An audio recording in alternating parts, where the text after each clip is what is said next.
Detroit has seen better days. It's broke. A massive population decline has left the Motor City with just 700,000 residents, from a peak of nearly 2 million in the 1950s.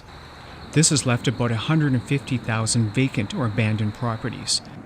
And with a depleted tax base, the bankrupt city is struggling to maintain basic services. Detroit's booming auto sector has faded, but the eastern market remains a steady staple after more than 100 years. The public market is open 52 weeks a year. Our peak season from springtime through fall, it's easy for us to get 20 or 30,000 people here shopping on the weekend. We serve a variety of clientele. Detroit has a fair demand for high-end product, but we also have a considerable population that is economically challenged. And we're very proud and very happy that we're able to serve a variety of people here at the market. On Saturdays, the market is bustling with activity. Thank you, girls. Thank you. 16-year-old Latasha Thomas and her friends are making a few bucks. It's turning out to be a good day, but Latasha doesn't feel optimistic about her city's future. I feel like it's going to keep going down. I feel like it's going down in a downward spiral, and unless we get somebody really good in office, it's not going to come back. So what are you going to do? Hope for our generation. That's all you basically can do, though.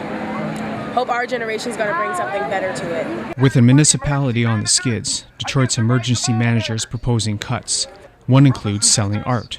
The International Youth and Students for Social Equality will be holding a demonstration on Friday, October 4th, against the sale of art at the DIA and the threatened closure of the Detroit Institute of Arts.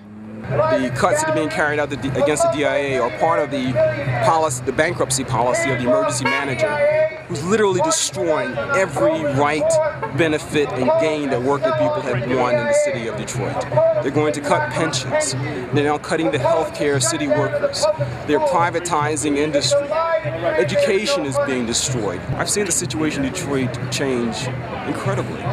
When I first moved here, workers lived in tree-lined neighborhoods. It was commonplace. I mean, the majority of the city was auto workers. It took enormous pride. Detroit had one of the highest living standards of workers in the entire country. It was a model for the entire country. It had one of the highest number of single home owners in the country. And I've seen that completely destroyed. Downtown, at least 2 Detroiters are feeling more optimistic. Yes. 10-year-old Asia Newson has found a market for her candles. Well, Super Business Girl is my company. I started at the age of 6, and I'm teaching young people like myself how to make their own money and buy the own things that they really need in their life so they won't have to ask their parents for everything. Asia's mom feels upbeat about her city's future. I feel like Detroit's on the uprise. I feel like some restructuring going on, tearing it down to build it back up. I see big things happening for Detroit. I'm definitely a fan of Detroit, and I love it here. Teviah Moro for the Hamilton Spectator in Detroit.